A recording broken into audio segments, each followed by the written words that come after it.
Bonjour, je suis Laetitia, la maman de Nathan Chai Liar, qui était à Kfir et qui est parti le 7 octobre à Kerem Shalom. Je suis la maman de Eli Valentin Gnacia, qui est tombé à Be'eri. Alors, pouvez-vous nous parler de votre fils, de ce qui s'est passé le jour où vous l'avez perdu? La vie s'est arrêtée. Le 6, je l'ai eu au téléphone. Et coucou maman, à demain. La veille au soir, on l'avait eu au téléphone. Il était extrêmement heureux. Ses amis de l'armée m'ont raconté qu'ils ont dansé avec les Sefer Torah jusqu'à 3 h du matin. Le lendemain matin, donc, quand on les a réveillés pour leur dire qu'ils devaient partir. On était le jour de Simchat Torah. La première chose qu'il a demandé à son Mefaked, c'est une bouteille de jus de raisin et des cornflakes pour faire le kiddush au Chayalim, et il leur a fait la prière dans l'autobus en leur disant qu'ils reviendraient tous en paix. Le 7 octobre, le Mefaked les a appelés en disant ça barde à Be'eri, préparez-vous, on part. Ils sont montés dans 2 hélicos. Ils ont été touchés en l'air par des terroristes qui ont réussi à toucher l'avion. Ils sont tombés à Kfar Memon. Grâce à ça, ils ont sauvé tout le village de Kfar Memon. Ils ont empêché les terroristes de rentrer. Et ils ont marché jusqu'à Be'eri. À midi et demi, ils étaient à Be'eri. J'ai récupéré une photo. Il était toujours en premier. Il avait décidé de toutes les manières. Il a dit à son copain qu'il voulait être devant et que si quelqu'un devait tomber, c'était lui. Et à la dernière maison, il a regardé son commandant qui leur avait donné l'ordre d'être devant, de rentrer par devant. Il a dit non, moi je rentre pas par devant, je veux rentrer par derrière. Il a pris 12 de ses copains, il leur a tapé sur le front. Il leur a dit on y va. Devant, ils explosaient tous, la maison était minée. Derrière, il les a tous sauvés. C'est lui qui a pris la balle. Qu'est-ce qui s'est passé le jour où je l'ai perdu? Je ne l'ai pas perdu. Je ne peux pas dire que j'ai perdu mon fils parce que je pense qu'il continue de vivre en moi et il continue de vivre en nous. Et il continue de vivre à travers tout le Ham Israël. Quelle est la dernière chose que vous lui avez dite? Auriez-vous voulu lui dire d'autres choses? Oui, bien sûr. La dernière chose, Shabbat Shalom, le 6 octobre.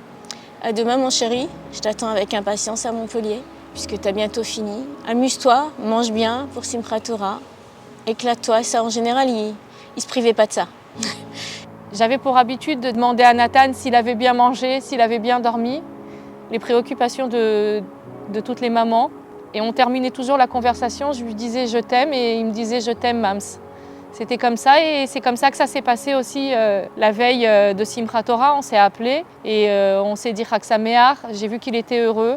J'aurais voulu lui dire n'y va pas, reste avec moi. Après, il m'aurait pas écouté. Donc il m'aurait dit maman tu comprends rien, laisse-moi faire. J'aurais voulu lui dire je t'aime, prends soin de toi. Si quelqu'un ne l'avait jamais connu, vous demandez quel genre de personne il était, quelle histoire raconteriez-vous? Son sourire, sa force. Alors il rigolait tout le temps, mais il était en fait très sérieux. Il voulait toujours apporter quelque chose aux autres. Nathan, c'était quelqu'un de très spécial. D'abord, il avait un sourire exceptionnel qui faisait sourire tout le monde. Partout où il rentrait, il dégageait une lumière qui apportait forcément le sourire à tous ceux qu'il rencontrait. Il était exceptionnel dans le sens où il faisait toujours en sorte de tout faire au mieux. Et il excellait dans tout ce qu'il faisait. Il se jugeait énormément.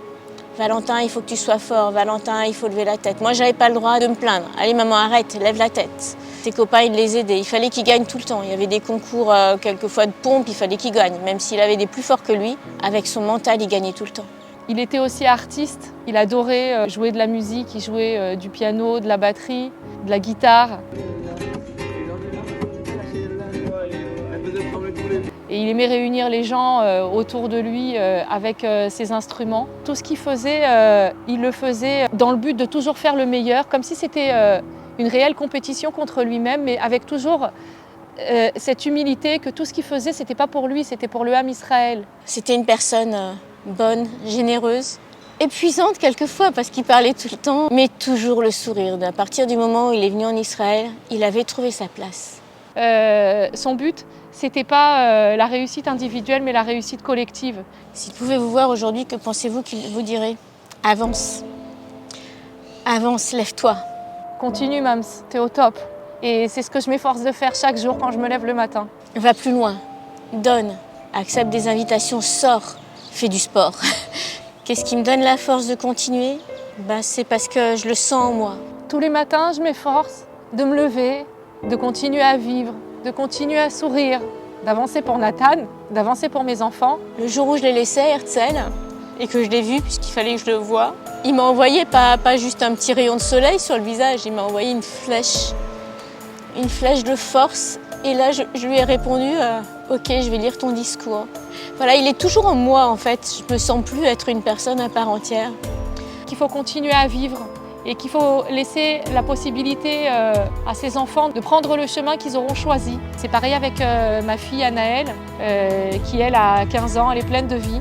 Elle est certaine à 200% que son frère il veut pas qu'on pleure. Elle continue de sourire. Et donc pour répondre à cette question, il vous dirait continuer. Parce que si on a donné notre vie, c'est pour que justement vous continuiez à vivre. C'est ça qui nous donne la hargne, de continuer à vivre. Je l'entends me dire allez maman, continue ma mission, continue à parler de moi, continue à parler des autres, parce que malheureusement, il y en a beaucoup. Quand il y en a un qui tombe, c'est un coup de poignard, parce que j'imagine les familles qui vont être détruites. À l'intérieur de nous, il nous manque une partie de nous-mêmes. Donc on continue. On continue pour Israël, parce qu'Israël nous donne beaucoup. Israël nous apporte une force extraordinaire. Le regard, la bienveillance, l'amour, là-bas, c'est ça.